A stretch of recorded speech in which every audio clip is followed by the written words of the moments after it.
बहुत ही ऐसा लगता था कि यार तू है तो सब है, मतलब वो बड़ा फिल्मी लगता सुन के, पर जब वो सही में इन द मोमेंट हो रहा होता ना तो वो आपको एहसास नहीं होता। भाई मैं तो चाहता हूँ भाई कसम से, पता है कोविड आया ना मेरे दिमाग में पहला ख्याल यही था उसकी नौकरी जाए भाई, मेरे दिमाग में पहली चीज ये आई थी।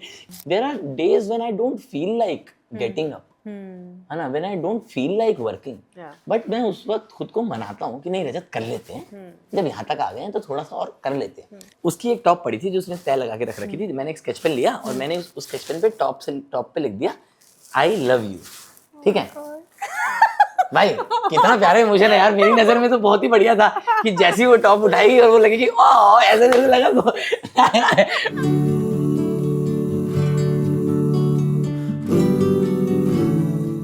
Hello and welcome to a brand new episode of किस्से विद कोपल, एक ऐसा शो जहां हम सुनते हैं किस्से ख्वाबों के, जज्बातों के, ठहाकों के और बहुत सारी यादों के। वेल, आज के जो हमारे मेहमान हैं वो एक कवि है, एक कॉमिक है, एक लिरिसिस्ट है और अब एक गायक भी है। क्रेजी बात हो गई है भाई ये तो। मैं नेक्स्ट लेवल एक्साइटेड हूँ यार to speak to you, to hear story. सारे एक्सटी किस्से आज मुझे सुना दो। सब आपको सुना दूंगा तो शो पे क्या सुनाऊंगा भाई। शो भी तो सारा उसी पर है। रजत सूद एवरीबॉडी, थैंक यू कैसे हो दोस्त? Long time. यस बहुत बढ़िया, खुश हूँ, मजा आ रहा है जिंदगी में। यस गुड लाइफ, काम कर रहे हैं। किस चीज में सबसे ज्यादा मजा आ रहा है? क्रिएशन में। मैं बहुत वक्त बाद मुझे ऐसा लग रहा है कि मैं ना क्रिएशन वापस से उतना एंजॉय करने लगा हूँ जितना मैं शुरुआत में करता था। क्योंकि बीच में थोड़ा ऐसा फेज आ जाता ना आपका, यू गेट वेरी टेक्निकल कि यार this is working for me, this is not working for me, है ना। और फिर कि यार ये करके देखते हैं because this is something needed in the scene, या मार्केट में ये चलता है ये सब। तो मेरे को लगता है वो गणित बड़ा थोड़ा सा करप्ट कर देता है। तो क्या ऐसे रियलाइजेशन आई जो वो बदला? रियलाइजेशन कुछ नहीं है, मुझे बस ऐसा लगा कि मैं थोड़ा सा मोनोटोनस हो गया था। मतलब मेरे को ऐसा लगा कि मैं एक काम करना जानता हूँ, जैसे मान लीजिए गजल लिखना जानता हूँ या जोक लिखना जानता हूँ, तो मैं क्या कर रहा था, मैं एक जोक लिखना जानता हूँ लेटर से एक तरह का, तो मैं कड़ी चावल बनाना जानता हूँ। तो अब मैं क्या करता था, मैं अलग अलग चीजों के अराउंड कड़ी चावल बनाता था। तो फिर मेरे को समझ में आया कि अच्छा मैं कुछ नया नहीं कर रहा हूँ। इट्स जस्ट दैट मैंने एक बिट लिखा पेरेंट्स पे, एक बिट लिखा एक्स पे, एक बिट लिखा दोस्ती पे, बट मैं सेम प्रोसेस जो मेरा कड़ी चावल का है ना, मैं वही बनाना जानता हूँ। तो फिर मेरे को समझ में आया कि अच्छा ये बड़ा बहुत वक्त लगा मेरे को इससे निकलने में, क्योंकि एहसास नहीं होता with in during the journey, आपको नहीं पता लगता कि अरे अच्छा ये चल रहा है। तो फिर मेरे को जब रियलाइज हुआ तो मेरे को लगा नहीं अब मैं थोड़ा थोड़ा चेंज करना मैंने स्टार्ट किया कि थोड़ा राजमा चावल बनाएंगे, बिरयानी बनाएंगे, हाँ बिरयानी बनाएंगे, फिर धीरे धीरे लजानिया तक पहुंचेंगे। बट ये वेरी गुड, मेरे को बहुत मजा आ रहा अभी क्रिएशन में। क्रेजी। बट यार Rajat, what a journey it's been यार। मतलब क्या तो अभी शोज भर रहे हो, टिकट्स बेच रहे हो, दुनिया घूम रहे हो, गाने भी लिख रहे हो, बिरयानी भी बना रहे हो, कढ़ी चावल भी बना रहे हो। Too soon to ask, but मैं क्या है, what is that big Rajat dream? What do you, मतलब मैं क्या करना है? हाँ अभी क्या है कि यार मैं तो बहुत ही कोपल, बहुत ही भूखा आदमी हूँ भाई। मैं तो मतलब मेरे को सब करना है, ठीक है। जो एक मतलब आर्टिस्टिक लेवल पर ह्यूमनली पॉसिबल है, मेरा मन तो करता है मैं सब करूँ, ठीक है। चाहे मेरी नॉलेज हो ना हो, ठीक है। जैसे मेरे को कोई आइडिया नहीं पिक्चर कैसे बनती है, पर मेरे को बनानी, ठीक है। तो मेरे को ऐसे और मोटा मोटा मेरे को स्टेडियम भरना है, मुझे गाने भी लिखने हैं, मुझे रैप भी करना है, मुझे अपना शो भी बनाना है जिसमें मैं एज अ होस्ट, अपना पॉडकास्ट भी मेरे को चाहिए। तो मेरे को ऐसा लगता है मेरे मन में इतनी ख्वाहिश है ना, मैं वो वाला बच्चा हूँ जो ना जिसे लगा नहीं था वो कभी मेले में जा पाएगा। तो जब मैं पहली बार मेले में आया हूँ ना, तो मुझे हर दुकान चमकती है। मुझे ऐसा लगता है यार यहाँ से भी शॉपिंग करनी है, बस। और वो मेरे दिमाग में हमेशा वो रहता है। तो I don't know what I really want to do, ठीक है। बट मुझे बहुत सारे दिमाग में मेरी ख्वाहिशें हैं, बहुत सारे मेरे ऐसे सपने से हैं। तो मुझे लगता है एक एक करके धीरे धीरे आई एम एक्सप्लोरिंग देम। जैसे कविता अब मैं थोड़ी बेहतर समझता हूँ, और क्या जोक्स जो है, मैं कॉमेडी जो मैं कर रहा हूँ, पोइट्री और कॉमेडी का मिक्सचर, वो मैं अब थोड़ा बेटर समझता हूँ। गानों की समझ बेहतर हुई है विद टाइम। तो मुझे लगता है कि ठीक है, धीरे धीरे होस्टिंग इज वन एस्पेक्ट जो काफी ग्रो किया है। तो मुझे लगता है कि हर एस्पेक्ट में थोड़ा थोड़ा ग्रोथ हो रही है। बाकी इवेंचुअली एज थिंग्स मतलब क्या कहते हैं उसे, लाइफ अनफोल्ड्स, तो फिर देखेंगे। बट तो कभी ऐसे पता था कि यार कहीं पे ये मेला हो रहा है और इस मेले की हीरो बनने वाले हो? नहीं, कभी सपना था वो? नहीं ऐसा नहीं था मेरे को, बट मुझे पता नहीं क्यों शुरुआत से ऐसा लगता था कि मैं हीरो ही हूँ। मेला जहाँ भी हो रहा होगा। मुझे दिमाग में पता नहीं हमेशा से ऐसा लगता था, और मुझे लगता है उसमें परवरिश का बहुत हाथ है कि मेरे पापा ने मुझे हमेशा ये सिखाया कि देखो दुनिया जो है वो बहुत सारे लोग हैं इस दुनिया में, है ना, बहुत सारी कहानियां हैं, लेकिन आपको हमेशा याद रखना है कि आप राजा हो। कि अब चाहे आपकी सभा कितनी बड़ी है ना, आपकी सल्तनत कहाँ है, उस सल्तनत में कितना इलाका आपका है, ये सब वेरी कर सकता है। लेकिन चाहे बहुत छोटी सी सभा हो आपकी, है ना, और बहुत छोटी सी सल्तनत हो, उसमें शायद इतना सोना ना हो, इतनी चांदी ना हो, लेकिन वो सल्तनत आपकी है ना, वो सभा आपकी है और आप उस सभा के राजा हैं। तो हमेशा मतलब मेक योर एथिक्स स्ट्रांग। आज की भाषा में मेन कैरेक्टर एनर्जी। यस। बस पापा को ये टर्म नहीं पता था। मेन कैरेक्टर वो ये बोलना चाह रहे थे। हाँ, तो फिर मुझे ये तो लगता ही था शुरुआत से कि हाँ, मतलब मेरे को लगता था कुछ तो कर लेंगे। हाँ, मैं बहुत जुगाड़बाज आदमी रहा हूँ शुरुआत से। मैं कुछ भी मतलब I used to make things happen, है ना, स्कूल में भी कि कुछ इधर उधर जुगाड़ करना है, फलानी बंदी का नंबर निकलवाना है, ये सब मेरा था एक्सपर्टीज जो शुरुआत से। तो मुझे नंबर निकलवाते एहसास हुआ कि मैं ऐसे सपने भी निकलवा सकता हूँ। बट फिर धीरे धीरे हाथ पैर मारता ना कुछ होता रहा, फिगर आउट। यार क्या एक कविता और एक जोक, हाँ, does it come out from the same place? Like what I'm trying to ask is कि कविता यूजुअली तुम अकेले बैठ के एक कमरे में शायद से कुछ बहुत ही गहरी चीज हुई हो तुम्हारे साथ, उससे निकलती है, ठीक है। और क्या जोक भी वैसे ही निकल रहा है क्योंकि आउटपुट दोनों का अलग है? हाँ, बट क्या फीलिंग वहीं से आ रही है कलाकार में? मतलब आई गेस कि मतलब मेरे को तो ऐसा लगता है जीवन की जितनी भी कला है वो मतलब संसार की जितनी भी कला है ना, कुछ भी ले लो आप, any kind of art that you consider, वो सिर्फ एक ही चीज से आ सकती है जो है एहसास, है ना, इमोशन। अब इमोशन आता है तजुर्बे से। तो if you live your life and if you feel the right emotion at the right time, अब आपके पास एक तरह से आप मान लीजिए इंग्रेडिएंट आ गया। नाउ जो हम डिस्कस कर रहे हैं कि क्या हम इस इंग्रेडिएंट से मैं कविता बनाऊं, या फिर मैं जोक बनाऊं, या मैं गाना बनाऊं, या मैं रोस्ट लिखूं, या मैं कहानी कहूं, या मैं इस पे फिक्शनल मूवी बना दूं, या मैं इस पे एक थिएटर का प्ले बना दूं, वो सब जो है राहें, मतलब हाँ अलग अलग चीजें हैं। आप मान लीजिए एहसास आलू है और ये सब अलग अलग सब्जियां हैं, तो आलू से सब बन सकता है। तो वो है आपके, कौन भर रहा है इतने एहसास रजत सूद में? कौन है वो शख्स? डू यू मीन कौन थी? है पे मैं ऑफेंस ले लेता हूँ एक्चुअली। ये सब मेरे जीवन के बहुत डेलिकेट इश्यूज है। मैं नहीं चाहता ऑन कैमरा में ज्यादा खुल जाऊं। थोड़ा कौन थी पे आप फोकस करें। बढ़िया लड़की थी यार, बहुत बढ़िया लड़की थी ना, मस्त खुश है वो। पर हाँ अच्छी थी, मजा आता था उसके साथ। हाँ बहुत कुछ भी करती थी, मेरे को मजा आता था यार, बहुत ही बढ़िया लड़की थी। बड़ा ऐसा आपको लगता है आपके जीवन की जो समस्याएं हैं या फिर जो इधर उधर आप बेफालतू की चिंताएं दिमाग में लेके घूमते रहते हैं, तो वो सब जो है वो बड़ी छोटी लगती हैं जब आपको कोई वो सही इंसान टकरा जाता है ना। बहुत ही ऐसा लगता था कि यार तू है तो सब है, मतलब वो बड़ा फिल्मी लगता सुन के, पर जब वो सही में इन द मोमेंट हो रहा होता ना तो वो आपको एहसास नहीं होता। बट सही में आपको मन करता है कि यार जब आपकी दुनिया ने मार ली एकदम, ठीक है, आप सुबह 9 to 5 एकदम परेशान होके जा रहे हो, शाम को आप जाते हो आपको एक एक्साइटमेंट रहती है कि यार वो मिलेगी नहीं, है ना। वो तो फिर वो मेरे को याद है हम वॉक करते थे, तो मुझे वो वॉक की इतनी एक्साइटमेंट रहती थी यार मैं वॉक करूंगा उसके साथ जाके।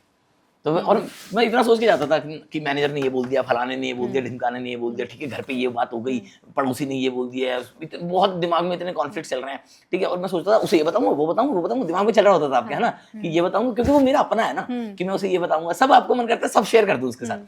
जब मैं उससे मिलता था ना मैं कुछ नहीं बता पाता था, मैं बस उसकी सुनता था। और मेरे को मैंने डिस्कस भी नहीं किया अपनी प्रॉब्लम कोई, लेकिन मेरे को मेरी अपनी प्रॉब्लम्स, अपनी समस्याएं बहुत छोटी लगती थी। मेरे को लगता था नहीं तू बोल, मेरा सब हो जाएगा सॉल्व, मतलब तू बोलती रहे बस, ऐसा वैसा बड़ा साउंड करता था। ठीक है अब नहीं है, क्या कह सकते भाई, अब तो peace I made peace with it कि ठीक है यार। वो लोग कहते नहीं कि उसे एक खूबसूरत मोड़ देकर छोड़ना अच्छा, वो अंजाम जिसे मोड़ क्या था, वो रिश्ता जिसे अंजाम तक लाना ना, उसे एक हसीन मोड़ पे छोड़। तो वो बहुत ही गंदा बोला हम दोनों ने पर आप समझ गए हमारी भावना, हसीन मोड़ पे लाके छोड़ दिया गया है। तो मेरे को ऐसा लगता है कि चल यार तू खुश रहा है। हाँ पता नहीं फिर लगता ना रहे।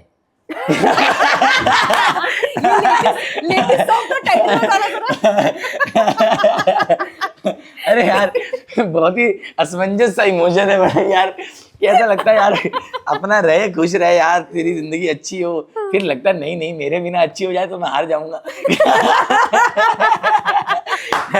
बहुत ही अंदर तो जहर भरा है मेरे। हाँ यार ये सब जमाने के आगे भूलना पड़ता है। एक तो क्या इतने कूल कॉन्सेप्ट्स आ गए मार्केट में कि अरे नहीं नहीं आप जो है हमेशा विश वेल फॉर अदर्स। नहीं नहीं भाई आपके मन में आता है वो बर्बाद हो।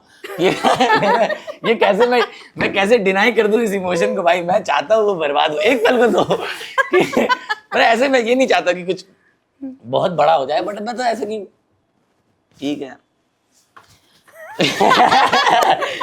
दिमाग में आते रहते हैं ये सब ख्याल मेरे दिमाग में, फिर एकदम से मेरे को वापस एहसास होता कि नहीं नहीं तुम तो एक अच्छे इंसान हो।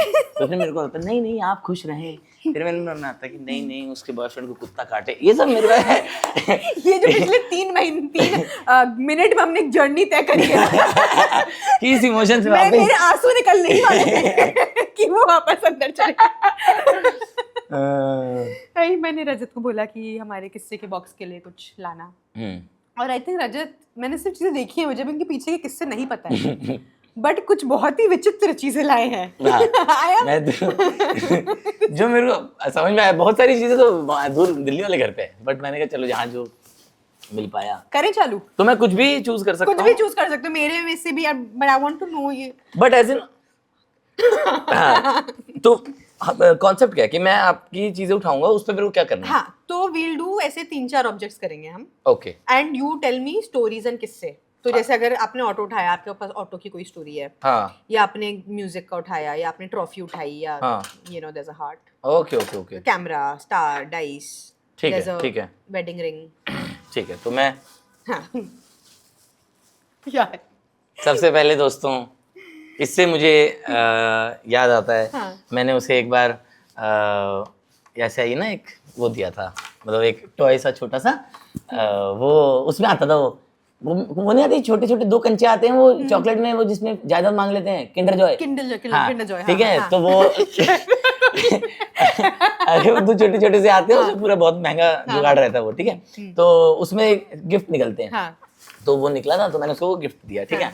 और मैं तो किंडर जॉय वाला आदमी भी नहीं हूँ, ठीक है, तो उसी के लिए खाया था पहले, तो मैंने उसको गिफ्ट दिया था। और ऐसी उसमें ये निकली, तो मैंने उसे गिफ्ट किया। उसने बोला इसका क्या मतलब है, तो मैंने कहा ये तुम सुपर वुमन हो, ठीक है। कि वो ऐसे ऐसे करके ही खड़ी हुई थी वो छोटी सी बंदी।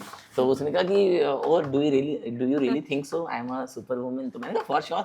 मैंने कहा कि तुम पता है तुम में ना बहुत पोटेंशियल है, मुझे ऐसा लगता था शुरुआत से। मैंने कहा तुमने ना वो अभी आजमाया नहीं है, तुम चाहो तो तुम दुनिया फतेह कर सकती है। मैंने कहा यू कैन डू एनीथिंग। तो कह रही do you really think I am a super woman. मैंने कहा yes you can do anything. कह रही do you really think I can do anything. मैंने कहा yes you can do anything. और फिर उसने अपने बेस्ट फ्रेंड से शादी की। उसने कहा जब एनीथिंग कर ही सकती हूँ तो व्हाई नॉट दिस। तो फिर मुझे समझ में आया दोस्तों, ज्यादा भी नहीं चढ़ाना अपने पार्टनर को, ज्यादा उनके पर लग जाते हाथ से निकल जाते। और मुझे समझ में आया कि रजत की सारी स्टोरीज के एंड में रिएक्ट करना। नहीं तुम बीच में रिएक्ट करोगे तो तुम्हारा रिएक्शन नहीं ऐसा कुछ नहीं। वो तो मेरे को लास्ट में समझ में आया कि हाँ ये भी तो हुआ था, बट उस टाइम थोड़ी ये इमोशन था। उस टाइम तो मेरा ये इमोशन था कि नहीं यार हम दोनों साथ में मिलके ये करेंगे। तुम अपने एस्पेक्ट में जो उसकी ख्वाहिशें थी, जो उसके ख्वाब थे कि हम आप उस एस्पेक्ट में ग्रो करना, मैं अपने एस्पेक्ट में ग्रो करूंगा, और दोनों साथ में बढ़ेंगे। बट ठीक है, वो और उसका बेस्ट फ्रेंड अब तो मंगेतर है उसका, वही बेस्ट फ्रेंड हरामी, इसको कुत्ता काटेगा। हाँ उसको कुत्ता काटे। भाई मैं तो चाहता हूँ भाई कसम से, पता है कोविड आया ना, मेरे दिमाग में पहला ख्याल यही था उसकी नौकरी जाए भाई। मेरे दिमाग में पहली चीज ये आई थी कि मैंने कहा भाई मेरे घर परिवार रिश्तेदार वालों की जाए अलग मैटर है, वो मैं संभाल लूंगा, उसकी जानी चाहिए भाई। मैं तो कसम से भाई रोज मैं दुआ करता हूँ कि उसकी कंपनी बैंकरप्ट हो जाए, फिर ले ऑफ करें ले ऑफ करें, सबसे पहले उसको निकालें। पैकेज भी अच्छा ना हरामी का। पैकेज भी अच्छा है उसका यार। तो वो मेरे को लगता है कि फिर जिनका ज्यादा अच्छा पैकेज होता है ना, वो कॉस्ट कटिंग के टाइम पे सबसे पहले कंपनी में को लात मारती है। तो मेरे दिमाग में चलता रहता है ये सब कि कॉस्ट कटिंग हो, उसका मैनेजर उसके पास आए बोले हट। हाँ, ये सब मेरे दिमाग में आता है। फिर मैं सोचता हूँ कि नहीं, खुश रहे। मुझे लग रहा है मैं ज्यादा ओपन हो गया हूँ दोस्तों। ये सब ना डाला जाए। हाँ भाई, क्या पता लगे वही मेरे पे फाइल कर रहे हैं कि अरे यार इतना। मुझे कई बार लगता है मतलब आप मैं बस ऐसे सोच रहा हूँ हाँ, सोचो, कि सोचो, जैसे बता आपको कई बार पता हो कि कोई आदमी जो है वो आपके लिए इतना बुरा चाहता है ना, तो आपके जीवन में छोटी सी भी कुछ खराब चीज होती होगी, आपको लगता होगा ना कि ये वही है जो गुड़िया में फूक रहा होगा सुइयां। तो मैं बस आउट लाउड बताना चाहता हूँ, मैं ही हूँ। गलती से भी किसी और को क्रेडिट नहीं जाना चाहिए, ठीक है? मेरी हाय लगती है तेरे को। और क्यों नहीं लाए हो बॉक्स के लिए? भाई वो तो मैं घर में रखता हूँ, घर में रखता हूँ वो सब। मैं रोज चुबाता हूँ उसमें कि हाय राहुल के पैर कटे। ये तो यार बट ये तो बड़ा क्यूट जेस्चर था। क्यूट जेस्चर था उस टाइम, तो बहुत क्यूट लगा था मेरे को। उसके बाद मुझे समझ में आया कि गलत चढ़ा दिया। वही वाली बात है ना, आप किसी को कोई चीज देते हो, किसी एक आपने चाकू दिया उसे सेब काटने के लिए, वो पेट में मार दे, तो वही हुआ मेरे साथ। पर रजत, उसके लिए प्यार है क्या? मेरे लिए प्रेम क्या है? मेरे लिए प्रेम मतलब what I am trying to ask is कि क्या are you the type of person who believes कि यार ये जो प्यार होता है, इश्क होता है यार, एक बार होता है? ना, कुछ नहीं। प्यार तो स्किल सेट है। प्यार स्किल सेट है। यस, ये जो नई डेफिनेशन आई है मार्केट में, बताओ जरा मेरे भाई को। मुझे ऐसा लगता है प्यार एक स्किल सेट है। जैसे स्किपिंग करना एक स्किल है, है ना? तो अब मैं आपसे बोलूं आपको दिल्ली में स्किपिंग करनी है, बंबई में करनी है, आप कहोगे, आप ऐसे बोलोगे नहीं बंबई जाती हूँ तो मेरे से नहीं हो पाता, एक्चुअली मैं एक ही जगह कर पाती हूँ, मेरे से सिर्फ घर में स्किपिंग हो पाती है। तो ये तो नाकामी है। इसका मतलब आप स्किल में लैक करते हो। मुझे लगता है प्रेम करना एक स्किल सेट है जो मैंने सीखा उसके थ्रू, अब मैं वो कहीं भी अप्लाई कर सकता हूँ। तो उसके जाने के बाद मैं आपको लिटरली बता रहा हूँ, प्रेम में हारने के बाद मेरा हर रिश्ता बेहतर हुआ। दोस्ती यारी, माँ बाप के साथ रिश्ता, बहनों के साथ रिश्ता, मैं लिटरली जो अनजान व्यक्ति से मिलता हूँ उससे भी जो मेरा रिश्ता है वो बेहतर हुआ है, क्योंकि मेरी समझ बेहतर हुई है। मेरे एहसास की जो क्या कहते हैं उसे अवेयरनेस थी, है ना, वो बेहतर हुई है। तो मुझे लगता है प्रेम एक स्किल सेट है। मैं तो नहीं मानता कि एक बार, मेरे को तो बहुत होता है, मेरे को तो बहुत प्यार होता है भाई।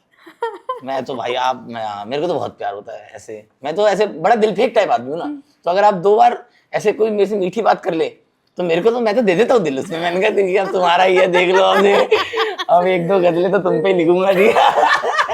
ये सब मेरे दिमाग में आ जाता है भाई। फिर मेरे को थोड़ा पुल बैक करना पड़ता है। मेरे को बाकी जनता ने बताया, अच्छा दिल्ली में तो मेरा बहुत और ज्यादा था ये, ठीक है, क्योंकि दिल्ली में क्या है, हम या तो हम बात करते हैं लड़की से या हम नहीं करते, ठीक है। ऐसा हमारा ना दिल्ली में ये वाला कल्चर ज्यादा नहीं था, खासकर जब मैं when I was growing up, ये वाला कल्चर ज्यादा नहीं था कि आप बहुत ज्यादा घुल मिल गए हैं लेकिन यू आर जस्ट फ्रेंड्स। वो नहीं मैंने एक्सपीरियंस किया था। मुझे ऐसा लगता था बाइनरी सिस्टम था हमारा, कि या तो होता है या नहीं होता है। हमारा वो बीच वाला नहीं था जो मुंबई में चल रहा था ना, we are seeing each other, exploration phase, we will see where it goes, glow with the flow, go with the, ये जो भी रहता है इन लोग का, ठीक है, ये सब नहीं था मेरा, ठीक है। तो मेरे साथ ये रहता था कि अब मैं मुंबई नए आया तो मेरे साथ हुआ ये सब कि भाई किसी से ऐसे बात होने लगी। अब उनके लिए तो नॉर्मल है और मेरे लिए ऐसा कि यार तुम 12:30 बजे कॉल कर रही हो, नॉर्मल नहीं है। इसमें मतलब मेरे दिमाग में तो ओल्ड स्कूल आशिक है ना भाई। मेरे दिमाग में तो ऐसा लग रहा है कि 12:30 बजे तो मैं मांग में सिंदूर भर देता हूँ। मेरे दिमाग में ये सब चल रहा है भाई कि क्या, तो ये मेरे दिमाग में चलता रहता है कूपन। हाँ, तो प्रेम मेरे लिए यही है, स्किल सेट है कि जो मुझे लगता है विद टाइम सीखते रहते हो। और ऐसा भी कुछ नहीं है कि ये वो वाला स्किल सेट भी नहीं है कि आप बोलो कि यार मैंने किसी फलाने बंदे को डेट किया और हम इससे मेरे को सारा स्किल सेट सीखने को मिल गया। स्किल्स है, माइट भी कुछ चीजें आप यहाँ सीखोगे, कुछ चीजें आप वहाँ सीखोगे, कॉर्पोरेट जॉब की तरह है ना, कि हर कंपनी सब नहीं सिखाती है। एक कंपनी थोड़ा सा ट्रेन करेगी, आपको लगेगा भाई बहुत बढ़िया, अब स्विच कर लेता हूँ। यार बट बहुत बेहतरीन डेफिनेशन दी, क्योंकि एक्चुअली यार मतलब प्यार में जितना सीखते हो तुम उतना कहीं नहीं सीखते हो। कुछ नहीं है भाई, कुछ नहीं है, स्टार्टअप वार्टअप सब फेक है, यही है जो है भाई। हाँ। और उसके बाद जो तुम उस चीज से सीख लेके किसी और के साथ जब रिलेशनशिप पे जाते हो, उसमें जो लर्निंग्स होती है, तुम अपने बारे में कितना सीखते हो। यस यार तुम खुद कितने टॉक्सिक हो शायद इंसान, हाँ। और फिर उसको तुम बेटर करने की कोशिश करते हो नेक्स्ट बंदे के साथ, या शायद नहीं करते हो। नहीं सही कह रहे हो, बट हाँ at least you take a lot of things from one relationship to the other relationship, आमतौर पे लेकिन हम लोग अपना ट्रॉमा ही ले जाते हैं जिसकी वजह से दूसरे बंदे को हो जाता है कि भैया रहने दो यार, पिछले वाला भी ऐसा ही था, क्या कर थोड़ा मेरे को कोई तो नॉन टॉक्सिक आदमी टकरा है यार। हर किसी की डैडी इशू है अरे यार थोड़ा हमें भी चाहिए यार, बिना डैडी इशू का कोई मिलता क्यों नहीं भाई मुझे भी सादगी का जीवन जीना है यार, हर किसी के बाप का जिम्मा मैंने थोड़ी लिया है हाँ भाई, सबके डैडी इशू है। एक तो बाप लोग खराब कर रहे हैं सीन, आप लोग खराब तो कर रहे हैं, हाँ देखो भाई। सीन तो बात सही है बताओ ये क्या है यार? भाई ये तो मुझे लगता है ये तो हर मिडिल क्लास परिवार का कि वो मैंने अभी देखा उस पे रेडिसन लिखा मैं समझी क्या है भाई मुझे ऐसा लगता है ये तो भाई हर उसमें हाँ हर मिडिल क्लास परिवार की एक जो है सीख है, हाँ। हमें तो संस्कारों में दी गई है कि जब भी आप होटल जाएं वहां से जितना सामान आपके वश में हो सकता है, आपके बैग में आ सकता है, सारा लेके आओ, है ना। ये जो हमें सीख दिखाई गई है, मुझे तो बहुत ही लाइफ लेसन मेरे पापा मम्मी ने मुझे दिया कि हमारे हमारे तो घर में ऐसे मानते हैं कि होटल का जो आपने पैसा दिया वो जस्टिफाइड ही तब है जब आप चीजें लेके आओ। और क्या? मेरे माँ बाप ने तो डिपार्टमेंट बांटे हुए हैं कि मम्मी जो है वो चाय और कॉफी के पैकेट इकट्ठे करती है, हर 10 मिनट पे कॉल करके वो खत्म हो गया जी, थोड़े से और दे दीजिए आप और पापा वो करते हैं कि ओ शैम्पू दे देना, चलो 4 बच्चे हमारे तो आपने 2 ही शैम्पू रख दिए ये तो वो सब करके हमारे घर में इतना सारा सामान पड़ा हुआ। तो मेरे घर पे भी यही सब था, ठीक है। जो मेरा फ्लैट था ना उस पे अब वो आती थी ना तो अब भाई रुकती थी, तो कई बार उसका ऐसा होता था कि सुबह सुबह कि अरे वेयर इज द शैम्पू, तो मैं बता देता था ये ले 4 शैम्पू मेरे पास, रेडिसन ब्लू, ताज होटल, जो तू बता मेरे पास बिंद्रा होटल, छोटे से छोटा बड़े से बड़ा, 1 स्टार से 7 स्टार सारे शैम्पू मेरे पास। तेरे को बता तेरे को कौन सा यूज कर रहा है तू बता मेरे को, कि मैं ऐसे रख देता था। तो मेरे को कहती थी कि यार ये what kind of guy I am dating, ये कैसा है, why don't you buy 1 bottle. मैंने कहा बॉटल वो भी तो पैसे से ही लिया है भाई, पैसा दिया मैंने होटल को तब तो मैं लेके आया हूँ। तो हमारी इस बात पे बहुत वो होती थी कि वो बड़ी ऐसा हाई क्लास टाइप बंदी थी, तो उसको ये सब हरकतें बड़ी चिंदी लगती थी। और मुझे ऐसा लगता है ये सब मेरे संस्कारों में ये सब I can't disrespect my parents, जो उनकी परवरिश ने मुझे सिखाया कि हमें सामान जितना हो सकता है हमें समाज से लूटना है, तो वो मेरा मोटिव यही रहता है। तो फिर इस बात पे हमारा बहुत झगड़ा होता था, तो ये मुझे मिला तो मैं ले आया। आज भी यही है कि मैं उठा के लाता हूँ जिस भी होटल, मैं तो भाई यार पर अभी जैसे you tour a lot, you going to so many corporate shows, इतने ज्यादा होटल्स में आना जाना लगा रहता है यार, तो जब दिल्ली से वो क्या पहला स्टेप था that you took towards this journey? Mumbai आना। अच्छा दिल्ली छोड़ना मुंबई आना मुझे ना, बट यही दिस वाज द रीजन, क्या आर्टिस्ट बनना? हाँ आर्टिस्ट बनना है मुझे ना, बड़ा है। मैं बहुत ही सिनेमा इन्फ्लुएंस्ड आदमी हूँ, हाँ ठीक है। मैं बहुत ज्यादा इन्फ्लुएंस हूँ सिनेमा से, ठीक है।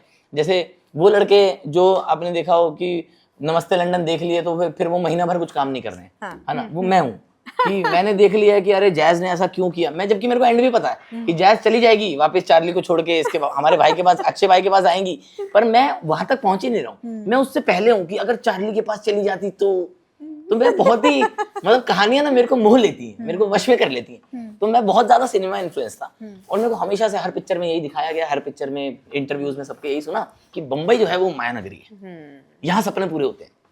भाई मुझे कुछ नहीं पता था क्या होता है यहाँ पे, कौन डायरेक्टर किसे कहते हैं, प्रोड्यूसर किसे कहते हैं, कॉमेडी कैसे परस्यू की जाती है, क्या होता है। मुझे बस ये था मेरे को यहाँ जाना है, मेरे को ऐसा वो फैंसी लगता था। और मेरे दिमाग में पता नहीं क्यों शुरुआत से शायद पापा ने डाला है कि जो चीज औकात के बाहर है ना वो बेटे तेरी है। तो फिर मेरे को हमेशा से ऐसा लगता था, सबने बोला कि बम्बई नहीं जा सकते भाई, बड़ा कट थ्रोट कंपटीशन है और इंडस्ट्री क्रूएल है, फलाना है ढिमकाना है, आउटसाइडर्स आर नॉट वेलकम, और ढिमकाना फलाना ये सब। मैंने कहा अब तो चाहिए मेरे को अभी तुम नॉर्मल बोलते ना कि इंडस्ट्री सबकी है, वेलकमिंग है, तो नहीं चाहिए थी मेरे को, तो मेरी आग नहीं आती वहाँ पे। बट आपने बोला ना कि औकात के बारे में, मैंने कहा अब तो जाना है मेरे को वहाँ पे। तो फिर मैं मुंबई बहुत टाइम से ट्राई कर रहा था कि किसी जरिए से चले जाऊँ। मैंने क्रैक्ड अ जॉब, मेरे को जॉब मिली यहाँ पे। मैंने अपनी नौकरी छोड़ दी थी इंजीनियरिंग वाली, वो मेरे से हुई नहीं, तो फिर मैंने सोचा कि कुछ क्रिएटिव फील्ड में कर लेते हैं। तो मैं यहाँ आया, एक कंपनी के लिए मैं मीम्स बनाता था। हाँ, तो मीम्स बनाता था, शाम को स्पॉट्स करता था, 3-4 स्पॉट करता था शाम में, सुबह ऑफिस जाता था, मीम बनाता था, रात को लिखता था। तो वो गुड जर्नी, वहाँ से फिर धीरे धीरे दरवाजे खुलते रहे। तो ये कौन से साल की बात है? ये है 2021 की। अच्छा जी। तो अभी तक ऐसे कॉमेडी सीन आप फॉलो कर रहे थे और हाँ नहीं, उससे पहले मैं मतलब शोज मैंने करने स्टार्ट कर दिए थे दिल्ली में ही। हाँ, बट मुझे ये था कि मेरे को ना शोज के अलावा भी और एक्सप्लोर करना है। राइटिंग फॉर से गाने लिखने हैं मुझे, गजलें लिखता था, तो आई वांटेड कि ये गजलें गानों में तब्दील होके बने, मतलब रिलीज हो। तो फिर मुझे समझ में आया कि if I wanted to do just comedy तो फिर दिल्ली बहुत अच्छा सीन है कॉमेडी का, बहुत प्यारा सीन है दिल्ली में कॉमेडी का, बहुत अच्छे क्लब्स हैं, रेगुलर रन होते हैं, ऑडियंस बहुत प्यारी है, मटेरियल अच्छा बनता है, I have good friends, family वहाँ पर। बट फिर मुझे था कि मुझे थोड़ा होराइजन एक्सपैंड करना है, even I want to explore, तो फिर मैं मुंबई चला आया। और वो फैसिनेशन था ना, ये सब तो चलो अब लगता है मुझे कि इसलिए आ गया उसलिए आ गया, बट मेरे को फैसिनेशन था शुरुआत से कि यहीं रहना है, कि देखते हैं ना क्या क्या गला काटती है, मतलब वो रहता है ना थोड़ा आपके अंदर। जैसे मुझे ऐसा लगता है कि जो भी चीजें जमाना कहता है 90% अराउंड सच होती है, ठीक है, कि लोग किसी के नहीं है, लोग मतलब ये थोड़ा थोड़ा सच रहता है उसमें, है ना, हर चीज में। पर मुझे लगता है कि rather than buying the thought that you are communicating to me, I would want to experience it myself, कि दुनिया मतलब ही है, तुमने मुझे बताया, मैं नहीं बाय करूंगा अभी, मैं नहीं मान रहा, मैं खुद एक्सपीरियंस करूंगा, अगर मुझे लगेगा फिर मैं आपके थॉट से अलाइन हो जाऊंगा, but I want to experience it myself. तो मुझे ये था कि मुझे ये खुद एक्सपीरियंस करना, अपना ओपिनियन खुद फॉर्म, अपना एक्सपीरियंस। और मेरा नहीं बना इतना, बहुत कमाल के लोग हैं दुनिया में यार, मेरे को नहीं लगता, कि मुझे ऐसा लगता है कि वो जो परसेप्शन दिमागी तौर पे हमने बिल्ड कर लिया है ना, कि फलाना ना कुछ चाहता है तेरे से, कि अगर वो नॉर्मली स्वीट बन रहा है ना, if he just humble kind या ऐसे हैप्पी गो लकी टाइप का बंदा है, लोगों को लगता है इसके में कुछ है, इसके दिमाग में कुछ इंटेंट है, देखियो बाद में आएगा तेरे पास, बाद में आएगा। और गलती से उसके जीवन में कुछ भी परेशानी आए और आपको रीच आउट करेगा ना, आपको लगेगा इसी मोमेंट के लिए ये ना पूरा दिमाग लगाता है, इसी मोमेंट के लिए उसने वेट किया, जबकि उसने नहीं किया। वो नेचुरली ऑर्गेनिकली उसके जीवन में ऐसे हालात बने कि उसने आपको रीच आउट किया किसी एक मदद के लिए, बट आपका वो जो परसेप्शन था ऑलरेडी, जिससे आपने उसको जज किया हुआ है कि तू वही आदमी है, तू मेरे लिए, मेरे पास स्वार्थ के लिए आता है, तेरा कोई मतलब है जो मेरे से पूरा होगा, नहीं तो तू इतना स्वीट क्यों होगा। तो वो प्री जजमेंट जो है, मुझे लगता है कई रिश्तों में आपको आपकी बुनियाद खराब करती है, आप जड़ें जो है वो भ्रष्ट कर रहे हैं, करप्ट कर रहे हैं आप उसकी रूट्स, तो वो कल को कितना भी अच्छा फल दे वो खराब मिलेगा। तो वो आपको जड़ें अच्छी करनी है किसी भी रिश्ते की। तो जो बट डू यू थिंक कि तुम खुद एक बहुत साफ दिल इंसान हो, इसलिए ऐसा लगता है? नहीं, मैं साफ दिल नहीं हूँ। ये कुछ नहीं है, ये परसेप्शन है आप लोगों का। मैं बता रहा हूँ भाई, मैं रोज गुड़िया चुभोता हूँ। मेरी एक्स और उसका मंगेतर। कुछ साफ दिल नहीं है मेरे लिए, उनके लिए भाई कुछ नहीं है। हाँ, कोई साफ दिल वाफ दिल नहीं है। देखो, हर इंसान में अपनी खामियां है। बात ये है कि मेरी जो गंदगी है वो मैंने इतने बेहतरीन तरीके से छुपा के रखी है कि आप लोग पहचान नहीं पाते। कोई साफ दिल नहीं है दुनिया में, ठीक है। सबके अपने मैलिस हैं, सबके अपने गुण हैं। तो मुझे लगता है वो परसेप्शन बिल्ड करके रखना कि अरे यार रजत बड़ा साफ दिल है, फिर कल को मैं कुछ हक दूंगा, क्योंकि मेरे को तो भरोसा है अपने ऊपर, ठीक है। मुझे तो अपने ऊपर पूरा भरोसा है कि मैं कल को तो कुछ हकूंगा तगड़ा, ठीक है। तो तब आप लोग सरप्राइज हो जाओगे, अरे रजत तो साफ दिल था। नहीं था साफ दिल। रजत पहले से क्लियर करके चल रहा है, रजत साफ दिल नहीं है, ठीक है। कल को तुम्हें सरप्राइज नहीं लगना चाहिए। तो मेरे को ऐसा लगता है कि यार हर इंसान में अपने खामी, अपने गुण है। तो ऐसा कुछ नहीं है, बट मुझे ऐसा लगता है कि with this perception that the world is beautiful, I tend to meet beautiful people, I tend to experience beautiful emotions, and I tend to live a beautiful life by just considering कि जिंदगी जो है वो सुंदर है। तो ये शायद हेल्पफुल हो सकता है, साफ दिल का नहीं। वो तो क्लियर है। यार ये सब बड़ा प्रेशर रहता है यार कई बार आपसे, क्योंकि सीन क्या है कि जनता ना आपका एक पहलू जानती है, ठीक है। तो वो पहलू देख के ना बहुत मेस्मराइज हो जाते हैं और उनको लगता है वाओ वाओ ये तो कितना ब्यूटीफुल आदमी है। फिर उनको समझ में आता है धीरे धीरे, अच्छा इसमें भी कड़वाहट भरी हुई है, ओके ओके। तो फिर उनको बड़ा सरप्राइज लगता है, उनका वो हीरोइक सेंस जो होता है ना वो टूटता है। तो मुझे लगता है वो गलत छवि है ना, जो मैं कहने को क्या है, मैं बना सकता हूँ, है ना, कि भाई बना नहीं सकता, बट मुझे लगता है कि मैं भी इंसान ही हूँ यार आप जैसा, है ना, कि मैं क्यों बोलूँ कि मैं हमेशा पॉजिटिव रहता हूँ। आई ट्राई कि मैं रहता हूँ, पर मैं ये नहीं कह रहा हूँ कि मेरे हालात ऐसे हैं कि मैं रहूँ positive. There are days when I don't feel like getting up, है ना, when I don't feel like working, but मैं उस वक्त खुद को मनाता हूँ कि नहीं रजत कर लेते हैं, जब यहाँ तक आ गए हैं तो थोड़ा सा और कर लेते हैं। तो वो फोर्सफुल ऑप्टिमिज्म है, वो ऑर्गेनिक नहीं है। है ना। तो मुझे ऐसा लगता है कि वो जरूरी होता है सो दैट मैं अपने दिमाग को कंडीशन कर सकूं, है ना। बट इसका मतलब ये नहीं है कि मैं ऐसा क्लेम करूं कि यार नहीं मैं ऑर्गेनिकली ही ऐसा हूं, है ना। यार आई थिंक ऑप्टिमिज्म भी एक स्किल सेट ही है, राइट? ट्रू मतलब उसको भी प्रैक्टिस ही करना Yes, पड़ता yes, है yes, और काफी एक्शन ओरिएंटेड करना पड़ता है हाँ। कि यार ये आज रहना है मुझे इस चीज में, I have to be yes positive yes too. Yes yes. और मतलब वो वाली बात है ना, देखो आपको डायरेक्ट रिजल्ट दिख रहा है हाँ। किसी एक चीज का, आप बड़े वक्त से मेहनत कर रहे हैं और आपको लेटर से कोई एक चीज जिस मंजिल पे आप पहुंचना चाहते हैं आप उसके बहुत करीब पहुंच गए और वहां से आपको रिजेक्ट कर दिया गया, है ना। तो ये बड़ा टफ इमोशन है ना। और इतने टाइम से आप चाह रहे थे कि यार मैं बस ये कैसे कैसे करके पहुंच जाऊं, भाग रहे हो, पैर में लगी है फिर भी रेंग रहे हो, चलेंगे। आप खुद को इतना ऑप्टिमिज्म के तहत लाते रहे, लेकिन जब वो मंजिल के बहुत करीब है ना, आपको लग रहा है बस एक हाथ और ये सपना मेरा, है ना। और जब आप वो हाथ दें और आपको समझ आए कि कोई और खींच के ले गया, है ना, तो बुरा लगता है ना। तो वो उस मोमेंट पे खुद को समझाना कि अरे यार नहीं रजत, थोड़ा सा और, है ना, थोड़ा सा और चलता है, तो मुझे लगता है मुश्किल है। पर वही है कि how bad do you want it. तो मुझे लगता है कि वो ऑप्टिमिज्म जो है वो स्किल सेट है जो अगर आपसे ऑर्गेनिकली आए, नेचुरली आए तो वेल एंड गुड। बट जिस दिन नहीं आता है उस दिन आपको मनाना है कि आज भी आजा भाई प्लीज। जैसे सम्मान है, you don't feel like respecting the people you respect every day. सम्मान एक फोर्सफुल इमोशन है, ऑर्गेनिकली आता है। जैसे मैं जब भी अपने माता पिता को देखता हूँ मेरे मन में एक सम्मान की भावना आती है, इज्जत की भावना आती है कि यार इन लोगों ने मेरे लिए कितना किया, है ना। और but I don't feel that every day.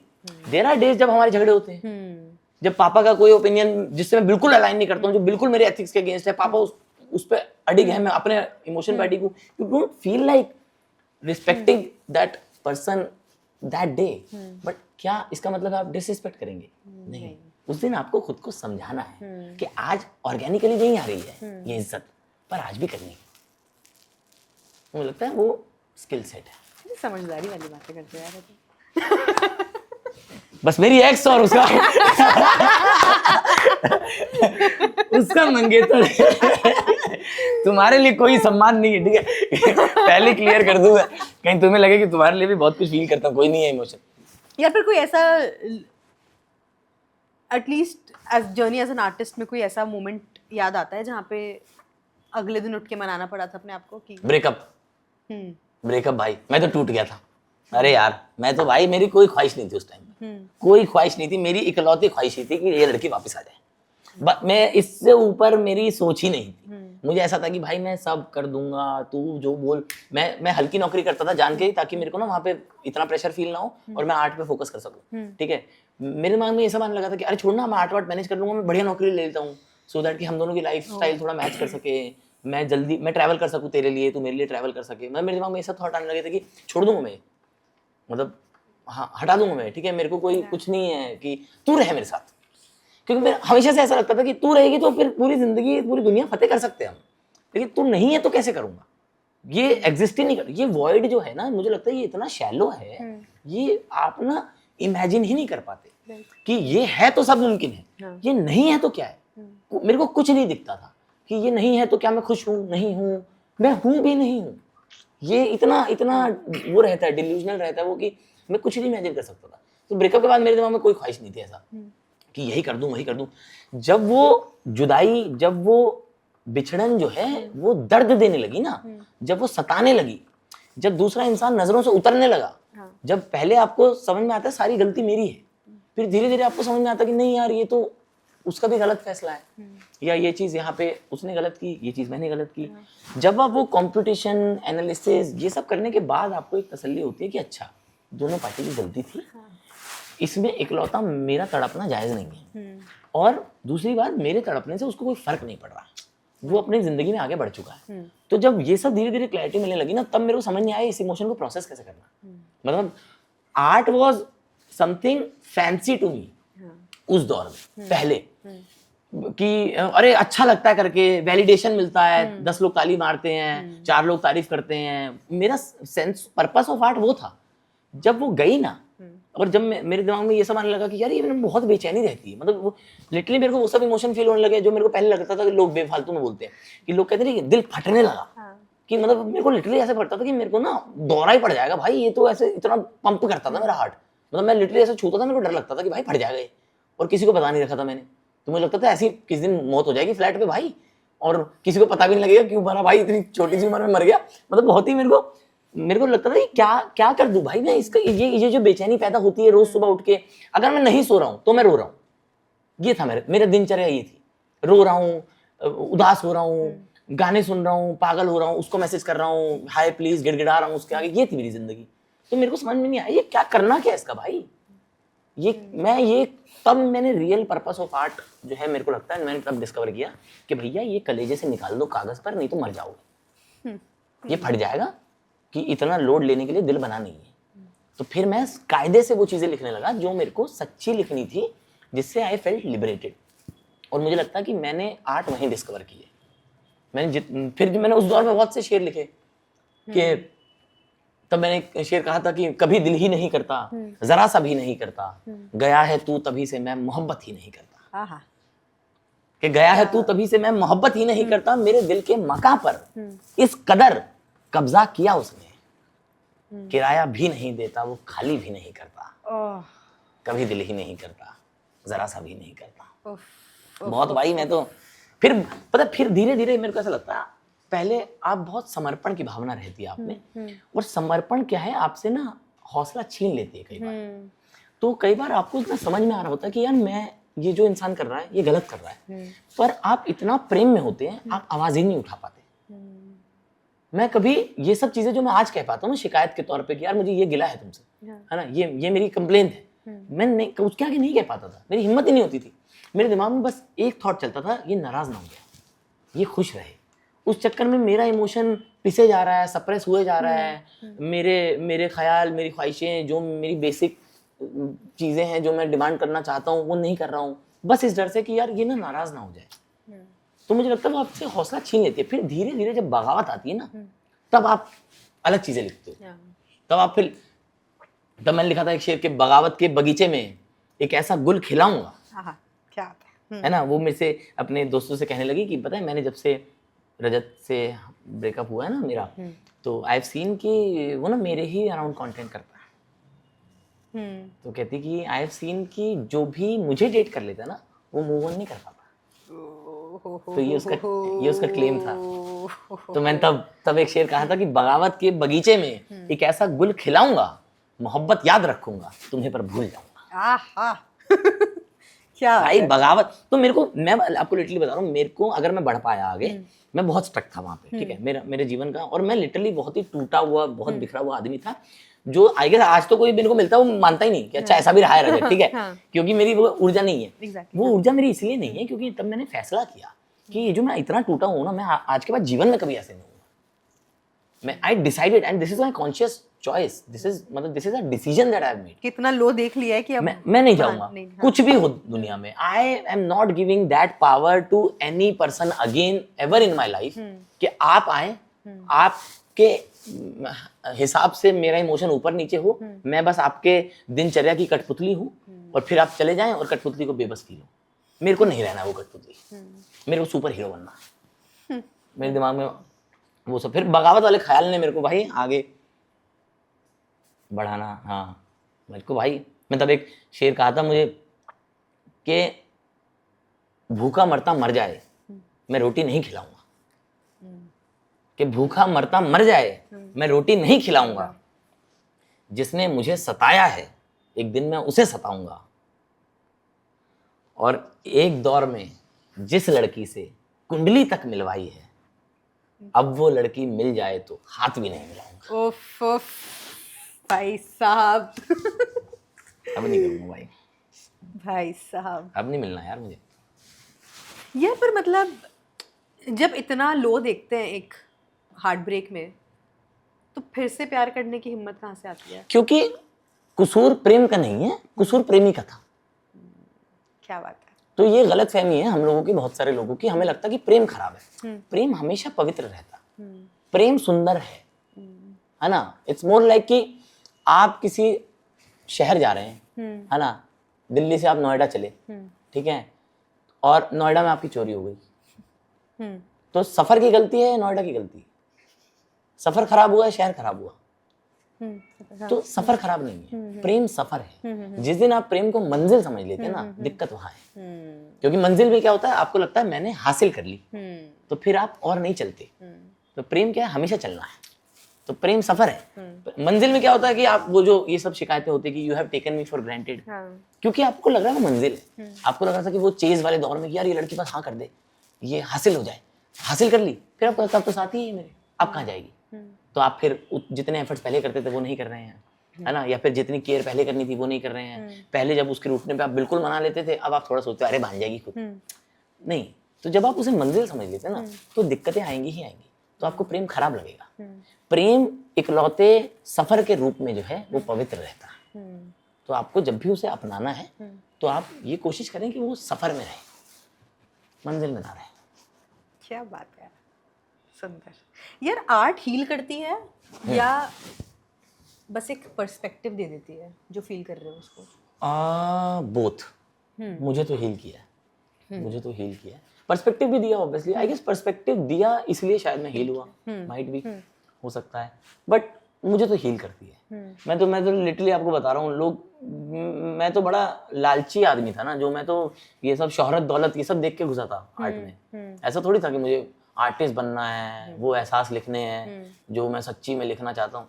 मेरे को मजा आया बस देख के कि भाई क्या बढ़िया लोग हैं यार, ऐसे आते हैं स्टेज पे भाई, एक घंटा एंटरटेन करते हैं चले जाते हैं, क्या जिंदगी है, बड़ा लाइफ। मेरे को वो सब फैंसी लगा कि मेरे को लगा ये जिंदगी जीनी है मेरे को, तो मैं उस फैंसी चीजों को देख के जो है वो गया था। लेकिन फिर क्या होता है, सफर जब लंबा चले जाता है ना आपका, तो वो फैंसीनेस बहुत छोटी लगने लगती है। आप रोज खुद को ना इसलिए नहीं मना सकते कि रोज खुद उठ के कि यार एक दिन ना 10,000 लोग खड़े होंगे, वो है। You truly have to fall in love with the process. सिर्फ ऑब्जेक्टिव जो आपको मिलने वाला ना, सिर्फ उसका अगर आपको प्रेम है तो कई बार आपका गिव अप करने का मन कर जाता है। क्योंकि मेरे को लगता है as humans we tend to settle for less. जब तक आपका ऑब्जेक्टिव छोटा है ना तब तक, क्योंकि जैसे मान लो मैं खुद को बोलूं कि यार रजत 2 करोड़ रुपए कमाने हैं, ठीक है, 2 करोड़ रुपए कमाने हैं और रोज मेहनत कर रहा हूँ। जब तक 2 महीने में मोटिवेटेड था तब तो मैंने रोज मेहनत की। फिर एक दिन ऐसा आएगा मेरा नहीं करेगा, मेरे जीवन में कुछ हुआ, मैं टूट गया, बिखर गया, मेरा मन नहीं है मेहनत करने का, तो मेरा ना खुद को ये समझाना कि अरे रजत 20 लाख भी बहुत होते हैं, is very easy. My mind will not even question again कि अरे नहीं 2 करोड़ चाहिए थे, कभी नहीं करेगा वो क्वेश्चन। वो कहेगा नहीं यार तू बहुत परेशान है, 20 लाख कमा। 2 लाख बोलूंगा ना, वो कहेगा हाँ 2 में भी हो जाता है गुजारा यार, 2 में भी लोग करते हैं, अच्छी जिंदगी गुजारते हैं, कुछ खराब नहीं है। यू फील गुड, अपना टाइम ले, 6 महीना ले, ब्रेक ले, मत ले कुछ ये सब, क्योंकि आपका ऑब्जेक्टिव जो है वो मटेरियलिस्टिक था। मुझे लगता है मटेरियलिस्टिक गोल्स होना बहुत जरूरी है, साथ साथ आपके कुछ विजन में इमोशनल गोल्स होने चाहिए जो आपको मूव करें। जब आप बिखरेंगे ना तब वो काम आते हैं।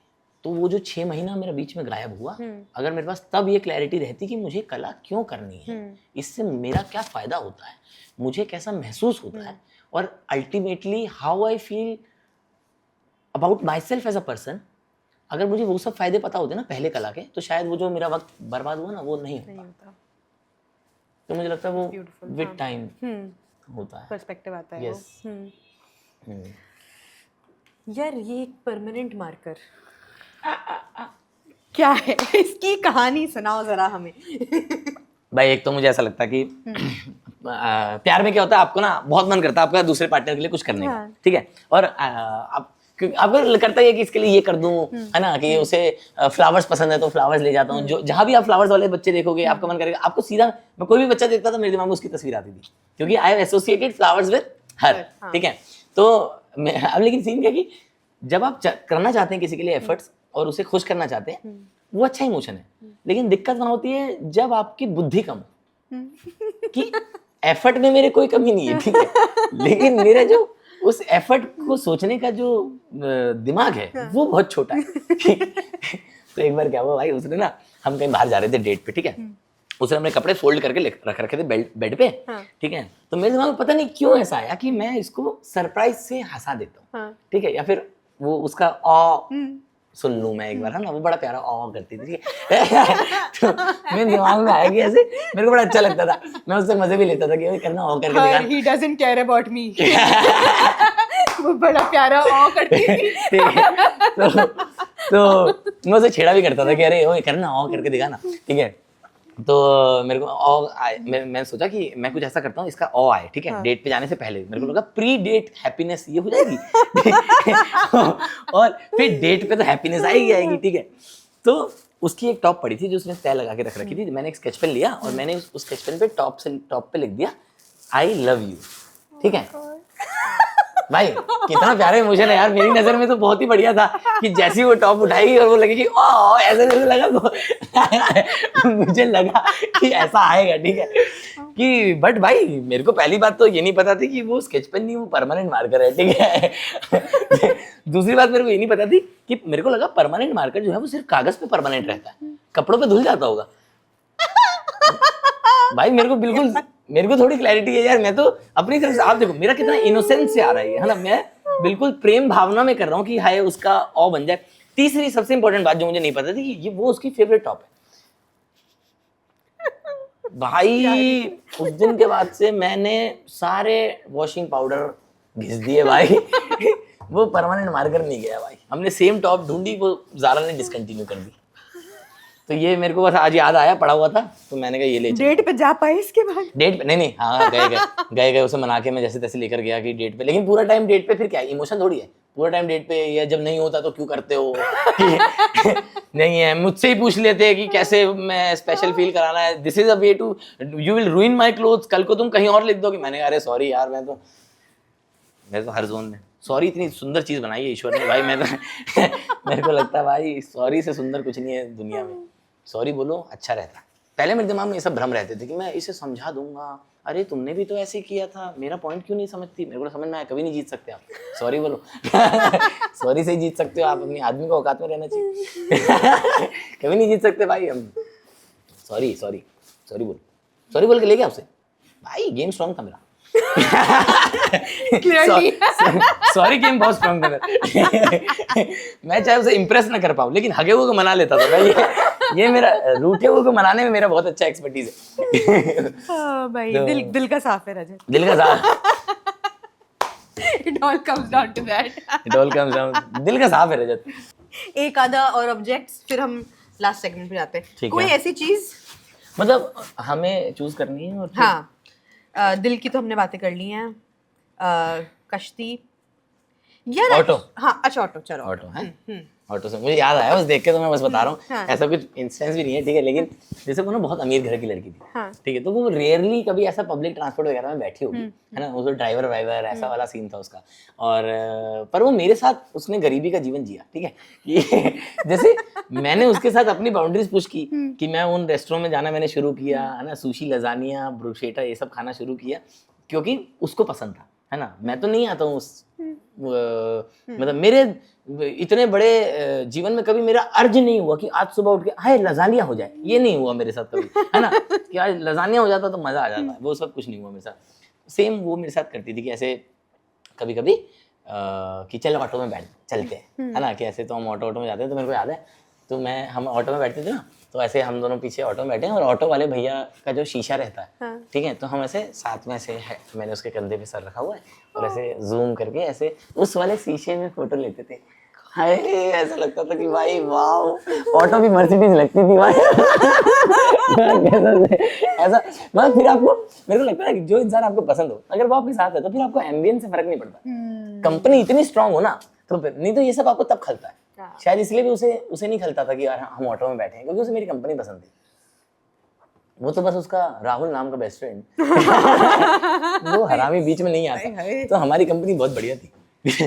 तो ये मेरे को बस ऑटो से याद आया कि हम वो फोटो खींचा करते थे और बहुत सारी फोटोज हैं मेरे पास उसकी, ये वाली सिर्फ ऐसे ऑटो पे ऐसे बैठे हुए कि अलग अलग ड्रेसेस में अलग अलग पोज, कभी उसका कंधा मतलब उसका सर मेरे कंधे पे, मेरा कंधे पे उसके सर।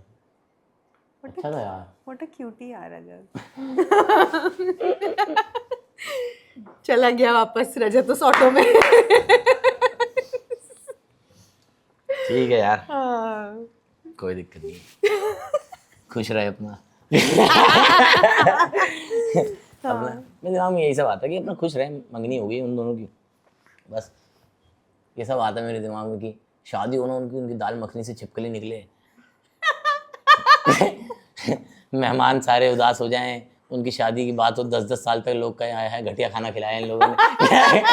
दाल मखनी में छिपकली निकल गई थी, 6-7 रिश्तेदारों को जॉन्डिस हो जाए, ये सब आता है मेरे दिमाग में कि पूरी बिरादरी की बिरादरी उल्टी कर रही है शादी के दिन। मेरे दिमाग में पूरा सीन बनता है और मैं और मेरे दोस्त बाहर खड़े होकर ऐसे रह ये सब मेरे दिमाग में आता है, बट खुश रहे अपना। तो ये कोई साफ दिल का नहीं। ये शायद इस एपिसोड के एंड तक आप लोग खुद ही कमेंट कर दोगे कोई साफ दिल का नहीं है। ये सब ढोंग है। ओ भाई आते हैं ये सब ख्याल। हाँ भाई कसम से मेरे दिमाग में तो आता है।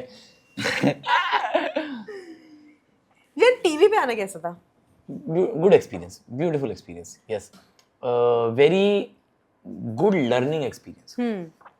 आपको रिदम समझ में आता है, 12-16 कैमरास लगे हैं, 32 तरह की लाइट लगी हैं, इतना बड़ा स्टेज है, how to use that, how to express your same joke जो आप उस छोटे से रूम में करते थे जहाँ पे 30 लोग रहते थे, उस सेम जोक को उतना ग्रैंड बनाकर कैसे पेश करना है, रिदम कैसे चेंज होता है, एनर्जी चेंज होती है, how can you make your performance better than TV. वही फैंसी लगता था मुझे तो शुरुआत से ही कि मेरे को याद है छोटे होते हम, मेरे को एकदम एग्जैक्ट सीन याद है, मैं ऐसे नीचे बैठा होता था बेड के अपने, और मेरे पापा बेड पे बैठे होते थे और ऐसे पापा की टांगों के बीच में मैं ऐसे जमीन पे नीचे बैठा होता था और लाफ्टर चैलेंज आता था।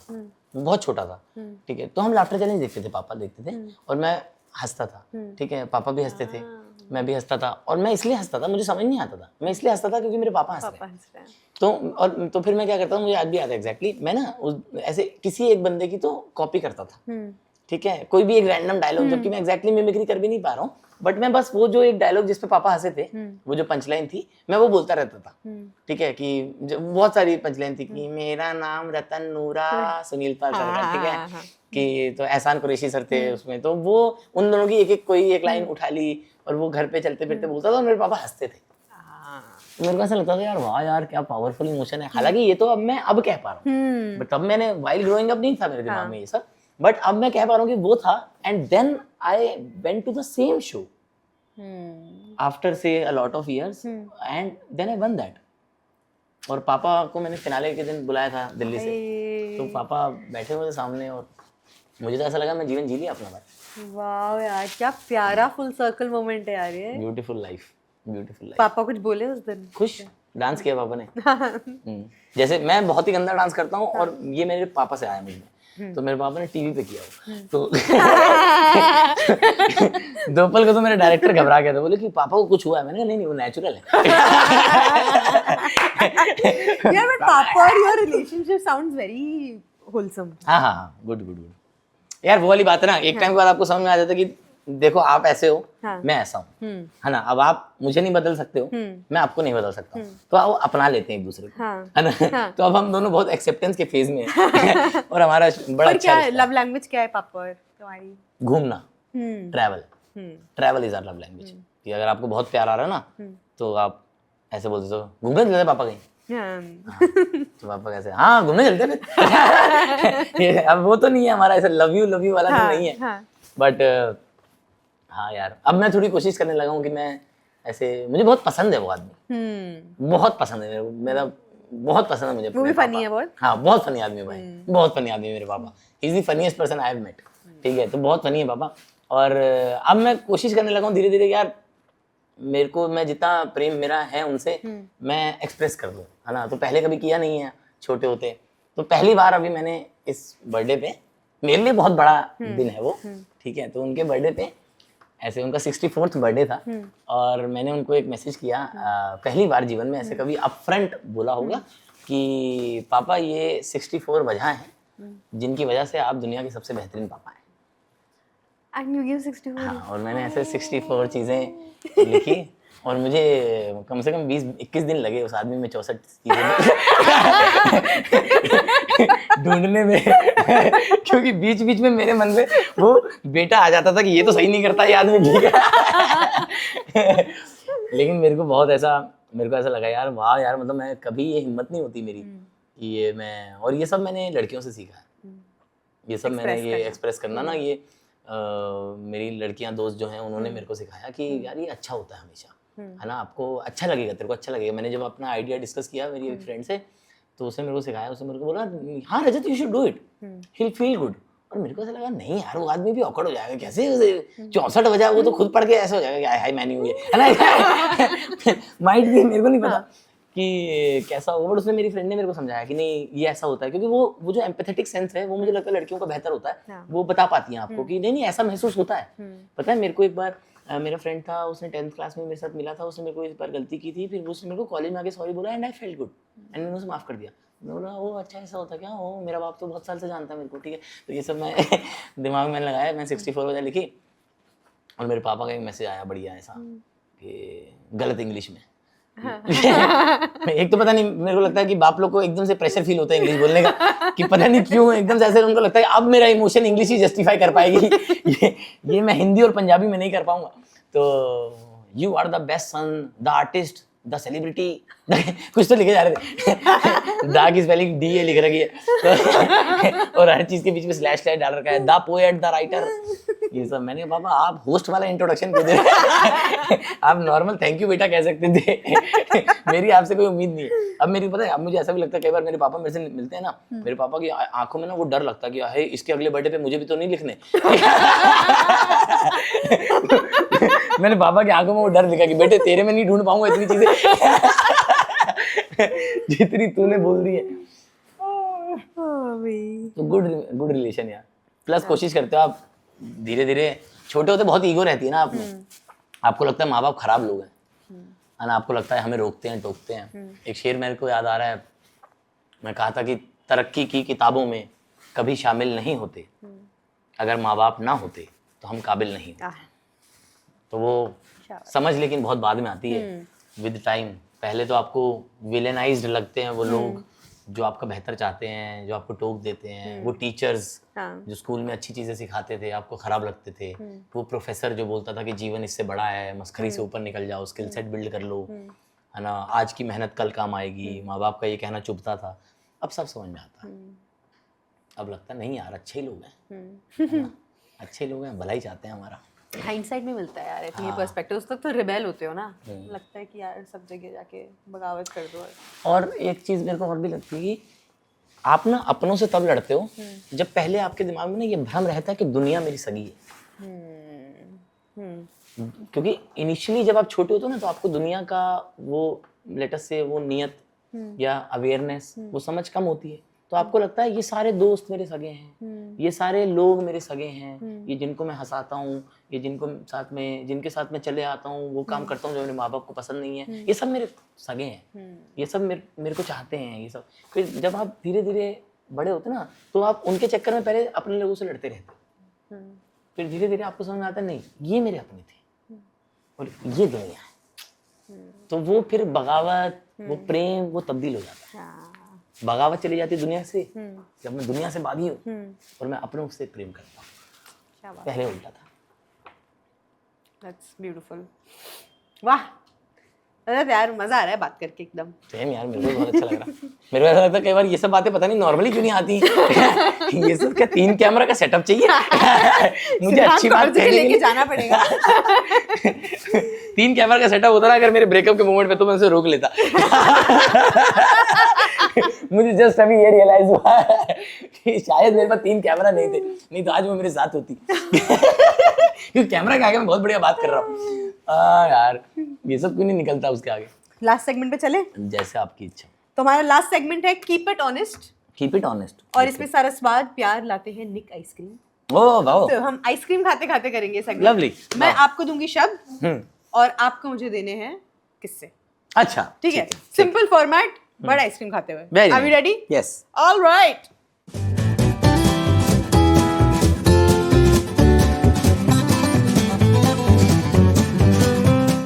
ओके, ओके हाँ चीयर्स।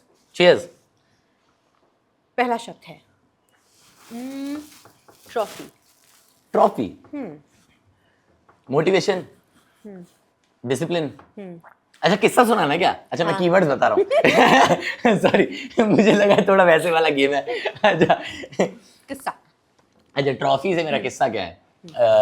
ट्रॉफी से किस्सा है कि इंडिया लाफ्टर चैंपियन जो एक शो था जिसको हम देखते हुए बड़े हुए, और ऐसा लगता था कि यार कभी हम भी ना ऐसे देखने जाऊंगा मैं भी ये शो एज एन ऑडियंस। मेरे दिमाग में था कि मेरे को ना ये सब चीजें लाइव देखनी है एक बार। तो फिर तो चलो भूल गए, बड़े होते रहे, अपना साइंस ले ली, इंजीनियरिंग कर ली, बिजी हो गए। फिर धीरे धीरे कॉमेडी परस्यू की, शायरी सीखी, मिक्स करके कॉमेडी करने लगा, शो मिल गया, मुंबई आ गया, करने लगा। अब मेरे को बड़ी हैरत होती है और बहुत ऐसा ओवरवेल्म्ड सा लगता है कि वो जो एक ट्रॉफी थी जिसको ऐसे टीवी पे दिखाया करते थे, ऐसे एक कैमरा आता था बिल्कुल जूम इन होता हुआ, ठीक है, और फिर वो एकदम से जूम आउट होता था, पूरा स्टेज दिखता था और वो ट्रॉफी वहां बीच में दिखती थी। आज वो ट्रॉफी मेरे घर पे है। तो मेरे को बड़ा, मैं निकलता हूँ कई बार ऐसे देखता हूँ ड्राइंग रूम में, लिविंग रूम में हमने रखी हुई है, मेरे को देख के ऐसा लगता है यार वाह रजत यार, मेहनत करे तो हो सकता है। मेरे को बस मतलब वो जितनी बार मैं देखता हूँ मेरे को बस यही एहसास होता है कि लगा रहेगा ना तो हो जाएगा, है ना। 4 जगह से निराश होगा, है ना, 3 जगह रिजेक्शन मिले, 2 जगह काम ना चले, लेकिन तू लगा रहेगा ना भाई तो हो जाएगा। ये एक है ना, ये एक दिन 100 होंगी, तो तेरे को लगे रहना है। तो मेरे को वो मोटिवेशन मिलता है कि यार नहीं रजत लगा रहे यार, होता है, ये भी तो आ गई यार यहाँ तक, मतलब बहुत ट्रॉफीज आनी है अभी तो। हाँ यार। जी टच ऑन ऑडियंस। ऑडियंस परिवार, परिवार है यार ऑडियंस। मैं तो भाई, मुझे the most enjoyable part of being in the performance game is, आप अलग अलग शहर जाते हो, हर दिन अलग अलग शोज पे अलग अलग ऑडियंस आती है, आपको उनसे मिलने का मौका मिलता है, हर किसी का बैकग्राउंड अलग है, हर किसी का एक्सपीरियंसेस अलग है सबके, और वो जितने प्रेम से मिलते हैं आपसे परफॉर्मेंस के बाद, वो जो फील करते हैं, वो जॉयफुलनेस जो उनके चेहरे पे होती है, जो शायद आपके आने से पहले नहीं थी। आपके आने से पहले शायद वो सोच रहा होगा यार मैनेजर ने मार रखी है, ठीक है, या फिर यार घर पे ये दिक्कत चल रही है, लेकिन for that 30 minutes, for that 1 hour, जब तक आपका शो चल रहा है तब तक वो एंजॉय कर रहा है। उसके बाद उसकी वापस वो जर्नी शुरू हो जाएगी। ऐसा नहीं आप परमानेंटली नहीं एलिमिनेट कर सकते उनको, पर मुझे लगता है वो इतना सुंदर इमोशन है वेयर आई फील उस 1 घंटे के लिए कि मैं अपनी जिंदगी की परेशानी भूल चुका हूँ और ऑडियंस भूल चुकी है, and we are having a good moment together. मुझे लगता है यार वो इतना सुंदर इमोशन है और वो बहुत एडिक्टिव है। मतलब वो इसलिए, मतलब आपका लगा रहता है मन की यार नहीं करता रहे यार, वो शोज होते रहे यार, है ना, सेल्स और बेटर हो जाए, है ना, स्टेडियम भरे एक दिन, मतलब वो इतना एडिक्टिव है ना भाई, कोई नशा, सब नशे फीके उसके आगे यार, कोई, मतलब ऑडियंस का नशा बहुत प्यारा है यार। वो जो आपको ऐसा फील होता है ना कि यार, मतलब you feel so human on stage कि आप एक बात कह रहे हैं जिसका एक पर्टिकुलर इमोशन है, वो पर्टिकुलर इमोशन उन तक पहुंच रहा है, ट्रांसलेट हो रहा है, वो उसे फील कर रहे हैं, देन वो उस पर रिएक्ट कर रहे हैं। This is such a pure transaction. तो बहुत अच्छा लगता है। कभी कोई ऐसा शो हुआ है कि यार एक्सपेक्टेड था बहुत ऑडियंस आएगी और ऑडियंस आई? हाँ होता रहता है। कोई कॉर्पोरेट्स में होता है बहुत। कॉर्पोरेट्स में तो हाँ। कॉर्पोरेट्स में तो वो वाला गेम भी है ना कि यार they have called you to entertain them. अब दे नेवर स्पेसिफाई देम कि अब उन्होंने बोल दिया होगा कि 300 लोग आएंगे क्योंकि उनको एक्सपेक्टेड था। या फिर कई बार फेस्टिवल्स में होता है कि फलाना फेस्टिवल है, तो आपको तो पता नहीं है कितने लोग हैं उस फेस्टिवल में, आपको बस जाके एंटरटेन करना है। तो कई बार ऑर्गेनाइजर्स से मार्केटिंग नहीं होती, या कई बार मार्केटिंग ऊपर नीचे हो जाती है, कोई बड़ा इवेंट क्लैश कर गया किसी और के साथ, तो ये तो बहुत कॉमन है इशू कि जितने आपने टर्नआउट सोचा था उससे कम लोग आए। मेरा इस चीज में एक ही उसूल है कि मैं उन 90 लोगों के लिए परफॉर्म नहीं कर रहा हूँ जो आज नहीं आए। मैं उन 10 के लिए कर रहा हूँ Right. जो आज आए हैं। तो वो आज ये 10 आए हैं, तो ये 10 जाके कल उन 90 लोगों को बताएंगे कि भाई बहुत बढ़िया था, तूने मिस किया। तो उससे फिर धीरे धीरे 100 आने लगे। ऑटोग्राफ। ओ भाई, मेरे को लगता है यार ऑटोग्राफ जिंदा हैं तो बहुत बहुत अच्छा लगता है, क्योंकि वाइल ग्रोइंग अप हमारे लिए स्टार्टअप वही था। हमारे लिए स्पेशल फीलिंग वही थी जब हम ऑटोग्राफ लेते थे। जैसे मेरे पापा आज भी बताते हैं कि मेरे पास जैकी श्रॉफ का ऑटोग्राफ है, मैं मिला था यहाँ मिला था। सुभाष घई का ऑटोग्राफ है पापा के पास। तो मेरे को ऐसा लगता था यार हमारे लिए वही था। You have made it is when you have given an autograph. अब तो सेल्फी का दौर है तो ज्यादा लोग खिंचवाते नहीं है, बट कभी कभी रेयरली होता रहता है बीच बीच में। एंड खासकर मेरे साथ ये वाला बहुत होता है कि लोग आते हैं और वो अपनी जो भी किताब या जो पन्ना लाते हैं उस पर वो मेरा एक कोई शेर बोलते हैं कि आप मुझे लिख के दो, और फिर आप उसके नीचे वो बड़ा अच्छा लगता है यार। This is very special feeling कि आप किसी का नाम लिखना और अपना ही एक शेर लिखना, उसके नीचे ऑटोग्राफ देना, फील्स वेरी गुड। मतलब आपको स्पेशल फील होता है, आपको ऐसा फील होता है कि वाह यार मतलब कुछ तो कर रहे हैं यार। मतलब ऐसा कई बार क्या है कि वाइल क्रिएशन ना आपको समझ में आता है कि यार ये ना फुकरीबाजी करते हैं हम लोग, ठीक है। आपको लगता है ये सब कि ऑडियंस को पसंद आ रहा है, लेकिन कई बार वो आपके मन में भी सेल्फ डाउट आता है ना कि यार सही में डज इट रियली काउंट मेरा क्रिएट करना। मैं नहीं क्रिएट करूँ तो क्या दुनिया बदल जाएगी? रुक जाएगी? नहीं रुकेगी, चलती रहेगी, मस्त चलेगी। ऐसा भी नहीं, कुछ नहीं फर्क पड़ता, आप हो ना हो कोई फर्क नहीं पड़ता दुनिया को, ठीक है। बट ये मान लेने से आप अपना बेस्ट नहीं दे पाएंगे कभी। तो इसलिए मैं नहीं ये मानता हूँ। मैं मानता हूँ कि मेरे होने से फर्क पड़ता है ना। चाहे पूरी दुनिया को ना पड़ता हो, लेकिन जो मैं राजा हूँ ना कहीं का, मेरी सभा को पड़ता है ना। मेरी सभा को फर्क पड़ता है। राजा बीमार है, राजा दुरुस्त रहे, है ना, राजा खुश रहे, है ना, राजा पॉजिटिव रहे, राजा परेशानियों से को लांग ले और बेहतर राजा बने, है ना। तो मुझे लगता है मेरी सभा को फर्क पड़ता है, तो मेरे को उनके लिए करना है। मेन कैरेक्टर पर ही आ जाती है सारी बात। अच्छा, लास्ट वर्ड दूंगी मैं। 2 ऑप्शन है, तोहफा, एयरपोर्ट। अच्छा एयरपोर्ट तो भाई ओके, हाँ। मुझे बहुत पसंद है, ठीक है। मैं उसके पीछे वजह बता देता हूँ। मैं जब आर्ट धीरे धीरे थोड़ा बहुत परस्यू करना स्टार्ट किया ना, तो मैं जिन कलाकारों को मैं देखता था तो उनके फेसबुक पर, इंस्टाग्राम पर एक पोस्ट आता था। वो एक पोस्ट होता था, उसमें से 30 शहर होते थे, अलग अलग डेट्स होती थी। तो हर फ्राइडे सैटरडे संडे वो लोग अलग जगह शोज करते थे। 2.5 महीने का 3 महीने का टूर होता था। मैं देखता था, मुझे लगता था यार वाह यार क्या जिंदगी है यार। फ्राइडे को सूरत में खाना खाया, सैटरडे को बड़ौदा में, संडे को अहमदाबाद में। वो काम कर रहे हो जो आपको पसंद है, उस ऑडियंस के आगे जिन्हें आप पसंद हो। इससे सुंदर पेशा क्या हो सकता है भाई? मतलब मेरे को ऐसा लगता था यार ये तो करना है फिर, है ना। आता नहीं था मेरे को कुछ भी तब भी, लेकिन मेरे को ये था कि मेरे को क्रैक करना है ये। तो मेरा सपना था कि मैं ऐसे इतने शहरों में जा पाऊं। दूसरी वजह, जब हम छोटे थे तो मुझे पता है हमारे दोस्तों में ना कंपटीशन होता था, सब लोग ऐसे फ्लेक्स करते थे। मेरे जो थोड़े अमीर दोस्त थे जो, तो हम मुझे बताते थे कैसे गर्मी की छुट्टियों में ना हम ये प्लेन से यहाँ गए थे। और मेरे को लगता था अच्छा हम तो नानी के घर गए थे, है ना। तो ऐसे बस से ही गए थे हम तो यार, मतलब ऐसे दिमाग में लग रहा होता था। तो मेरे को प्लेन बहुत बड़ा लगता था तब, ठीक है, कि यार ये वो। तो मेरे को ना शुरुआत से, फिर धीरे धीरे घर वालों ने, हमने ट्रैवल करना स्टार्ट किया तो हम प्लेन में बैठ गए। मैं काफ़ी बैठा फिर प्लेन में। पर मेरे को हमेशा से ना प्लेन की इज्जत थी, कि ऐसा था कि यार ये ना हासिल करके मिलता है, सबको नहीं मिलता है, ठीक है। जैसे हम लोग को लगता है कि, लेकिन मेरे तमाम दोस्त ऐसे हैं आज भी जो मुझे बताते हैं कि यार मैं अभी जब मेरी जॉब लगी ना, तो जब मेरी बैंगलोर में पोस्टिंग हुई तो मैं पहली बार फ्लाइट में बैठा। तो मुझे ऐसा लगता है कि वो आज भी हम लोगों के जहन में ना, जो हम लोग आम परिवारों से लड़के आते हैं, बच्चे आते हैं, हमारे दिमाग में आज भी उन चीज़ों की उतनी इमेज है ना, उतना ही औधा है, चाहे ये चीज़ें कॉमन हो चुकी हैं।